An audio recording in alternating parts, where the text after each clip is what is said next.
ক্ষমতাটাকে রাসূলের বিরুদ্ধে লাগাও না গো, তোমার এই ক্ষমতাটাকে মিথ্যার পক্ষে লাগাও না গো, তোমার এই ক্ষমতাটাকে আল্লাহর ঘরের বিরোধীকারীদের পক্ষে লাগাও না গো।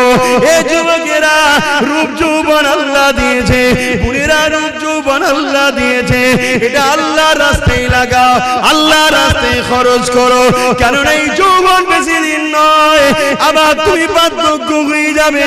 এই বয়সে যে বেশি বেশি করে ইবাদত করো, আল্লাহকে সিজদা দাও, রোজা রেখে রেখে জিন্দেগি কাটা, কোরআন তেলাওয়াত করে করে যদি কাটা, রাসূলের মাহফিলে গিয়ে গিয়ে যদি কাটা, হালাল ইনকাম করে করে যদি কাটা, কারণ হালাল ইনকাম করাটাও ইবাদত। গরিব এতিমদেরকে দান খায়রাত করে করে যদি কাটা, কোন মানুষ বিপদে পড়েছে তাকে অর্থ যদি দিতে নাও পারো গো, শরীর দিয়ে মেহনত করে তা যদি সহযোগিতা করতে পারো গো। এ যুবকেরা মনে রেখে দিও, কাল কিয়ামতের ময়দানে এত কঠিন জায়গা হবে। কি মনে করছো দুনিয়ায় সব জায়গায় দাদাগিরি দিয়ে পার হয়ে যাবে?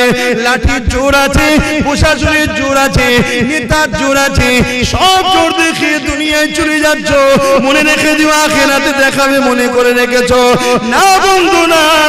আল্লাহ কিয়ামতের দিন বলবে জাহান্নামকে, এ ফেরেশতা যা আমার জাহান্নামকে নিয়ে যা, আরশের পাশে 70,000 জিন দিয়ে